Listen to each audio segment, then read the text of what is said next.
नमस्कार, मैं जनभक्ता श्रीओम गौतम। और जिस तरीके से महाराष्ट्र के अंदर कोरोना के बाद की स्थिति अभी तक काफ़ी ज़्यादा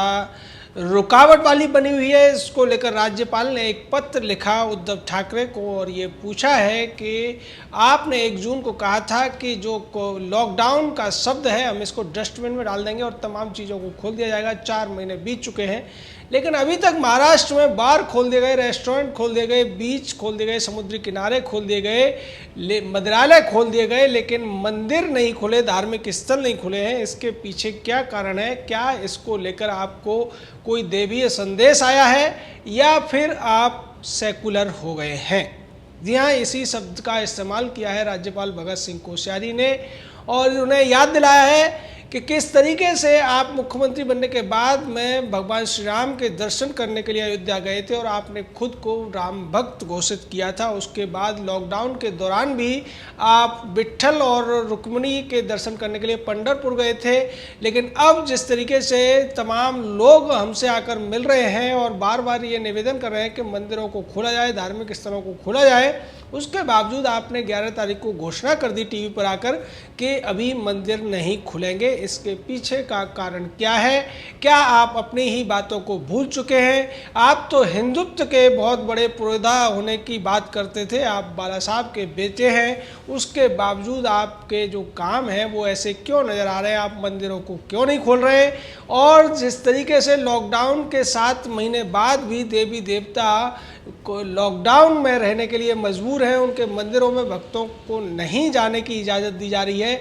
इसको लेकर जवाब मांगा गया है और कहा गया है भगत सिंह कोश्यारी के द्वारा कि मैं आपसे चाहता हूं कि आप इन बातों पर विचार करें और जो लोग मेरे से मिले हैं आकर, जो प्रतिनिधिमंडल मिले हैं, इनमें एनजीओ भी हैं, धार्मिक संस्थान भी हैं, उनके पत्र भी मैं आपको साथ में भेज रहा हूं। ऐसा कह के उन्होंने तमाम जो उनके पास प्रतिवेदन आए थे, रिप्रेजेंटेशन आए थे, वो सारे के सारे उद्धव ठाकरे को भेज दिए। लेकिन उसके बाद उद्धव ठाकरे ने जवाब दिया है और ये कहा है कि लॉकडाउन के बाद की जो स्थितियां हैं महाराष्ट्र में अभी उतनी ज़्यादा सामान्य नहीं हुई हैं। महाराष्ट्र में जिस तरीके से मरीज बढ़ रहे हैं और दूसरी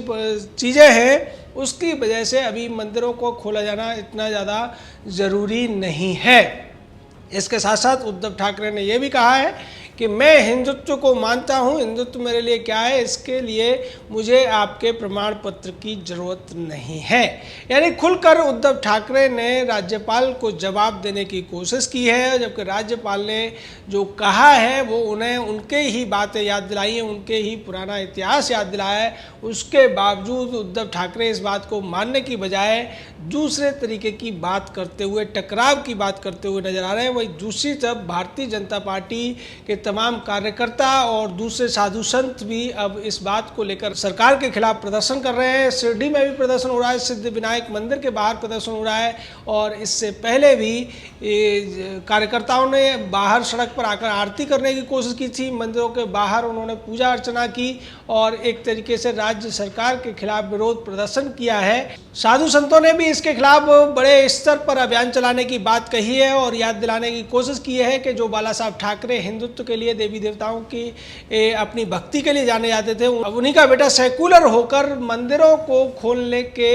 विरोध में खड़ा हुआ है, मंदिरों को खोलने की मना कर रहा है और मंदिरों को बंद करके वो अपनी सेकुलर छवि को चमकाना चाहता है। क्योंकि वो जो सरकार चला रहा है वो 2 सेकुलर पार्टियों कांग्रेस और एनसीपी के दया के ऊपर चल रही है, एनसीपी और कांग्रेस के इशारों पर चल रही है, उनके नियंत्रण में चल रही है, जिसकी वजह से उद्धव ठाकरे मंदिरों को खोलने की मनाही कर रहे हैं। इस बात को लेकर जिस तरीके से राज्यपाल ने भी सवाल उठाया है कि लॉकडाउन के दौरान आप और आपका परिवार पंढरपुर जाता है विट्ठल और रुक्मिणी माता के दर्शन करने के लिए, तो आप फिर जन सामान्य को कैसे देवी देवताओं के दर्शन करने या पूजा अर्चना करने से रोक सकते हैं? ये एक ऐसा सवाल है, इसका जवाब उद्धव ठाकरे या उनकी सरकार के पास नहीं है। लेकिन दूसरी तरफ वो कुतर्क करते हुए नजर आ रहे हैं और वो उल्टे राज्यपाल से ये कहते हुए नजर आ रहे हैं कि मुझे अपने इस हिंदुत्व के लिए आपसे किसी भी प्रकार के सर्टिफिकेट की ज़रूरत नहीं है, मुझे क्या करना है मैं ये अच्छी तरीके से जानता हूँ। यानी कि उद्धव ठाकरे का जो घमंड है वो अभी भी उनके सर चढ़कर बोल रहा है। दूसरी तरफ जिस तरीके से मुंबई के अंदर तमाम ऐसी घटनाएं हुई हैं जहाँ भीड़ भाड़ भी हुई, उसके बावजूद उन्होंने कोई एक्शन नहीं लिया और जिस तरीके से कोरोना के मामले बढ़ रहे हैं उसके बाद ये कहा गया था कि सरकार के पास पैसा नहीं है। दूसरी तरफ सरकार अपनी छवि सुधारने के लिए तमाम विज्ञापनों पर पैसा खर्च करती हुई नजर आई और इसी तरीके से दूसरी कई कमियां निकल कर नजर आई और इन सब के ऊपर पर्दा डालने के लिए उद्धव ठाकरे और उनकी सरकार ने एक ही बहाना ढूंढ लिया है, वो है कोरोना का। उद्धव ठाकरे ने यह भी कहा कि जिस तरीके से लॉकडाउन लगाने में काफ़ी समय लगा, धीरे धीरे करके चीज़ें बढ़ाई गई थी, उसी तरीके से लॉकडाउन खोलने में समय लगेगा। सारी चीज़ें एक साथ नहीं खोली जा सकती हैं। लेकिन राज्यपाल ने यह भी याद दिलाया था अपने पत्र में कि दिल्ली जैसे महानगर में जहां पर कोरोना के मामले बढ़ रहे हैं वहां भी मंदिरों को बहुत पहले खोल दिया गया है। मंदिरों और धार्मिक स्थलों को अब लोगों के लिए खोल कर, हालांकि वहां जो कोरोना की प्रोटोकॉल है वो पूरी तरह से अपनाई गई है और हम भी चाहते हैं कि महाराष्ट्र में भी मंदिर और धार्मिक स्थल खुले हैं तो कोरोना प्रोटोकॉल अपनाई जाए, जैसा कि दूसरी जगहों पर है। 2 गज दूरी का नियम और मास्क जैसी जो एहतियात वाली चीज़ें, सैनिटाइजर जैसी चीज़ें हैं, वो सारी चीज़ें आप बरत सकते हैं, लेकिन इस तरीके से लोगों को उनके पूजा के अधिकार से वंचित नहीं कर सकते हैं।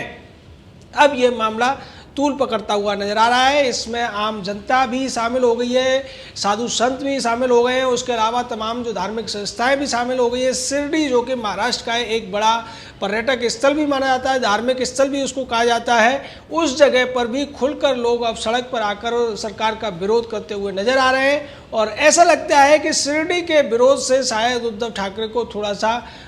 कुछ अपनी बात में बदलाव करने का एक मौका मिलेगा, क्योंकि वो दूसरी चीज़ों को लेकर उतने सीरियस नहीं होते, लेकिन शिरडी के मामले में वो बहुत जल्दी झुक जाते हैं। पिछले दिनों भी देखने को मिला था जब उन्होंने शिरडी को लेकर एक नया आदेश जारी कर दिया था और उसके बाद जब शिरडी में विरोध प्रदर्शन हुआ तो उद्धव ठाकरे को अपनी बात से पीछे हटना पड़ा था, क्योंकि शिरडी को लेकर कांग्रेस और एनसीपी भी बहुत ज़्यादा आक्रामक रहती है और इसी वजह से अब ऐसा लगता है कि सिद्धिविनायक मंदिर पर भी काफ़ी ज़्यादा लोग पहुंच चुके हैं, प्रदर्शन चालू ही है और साधु संतों ने स्पष्ट कर दिया है कि वो हर मंदिर पर जाकर अपना विरोध प्रदर्शन करेंगे, वहाँ पूजा अर्चना करेंगे और सरकार अगर उन्हें चाहे तो गिरफ्तार कर सकती है। इसको लेकर तमाम कार्यकर्ताओं को, तमाम साधु संतों को गिरफ्तार भी पुलिस के द्वारा किया जा रहा है। तो सीधे तौर पर अब लोग अपने एक संवैधानिक अधिकार के लिए आगे आते हुए दिख रहे हैं। हालांकि कोरोना की महामारी में संवैधानिक अधिकारों को कुछ समय के लिए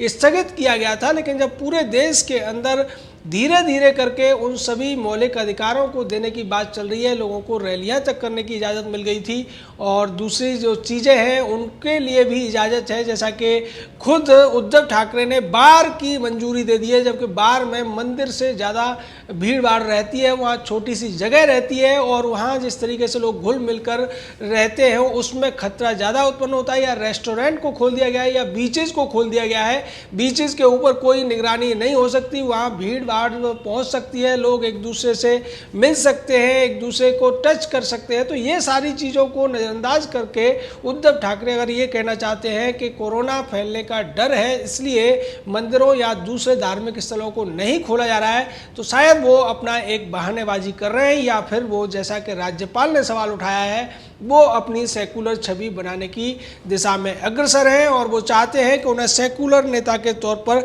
जाना जाए, क्योंकि हिंदुत्व का तो उनका पूरा का पूरा जो नारा था वो फुस हो गया है। लोगों की नज़र में उनके हिंदुत्व की कलई खुल चुकी है, उनके चेहरे से नकाब उतर चुका है, क्योंकि पिछले दिनों जिस तरीके के फैसले उन्होंने लिए हैं बाला साहब के सिद्धांतों से वो पूरी तरीके से हट चुके हैं। उसके अलावा जिस तरीके से वो एनसीपी और कांग्रेस के आगे गिड़गिड़ाते हुए नजर आए, कांग्रेस के तमाम ऐसे फैसलों को उन्होंने माना है जिनका वो कभी विरोध किया करते थे।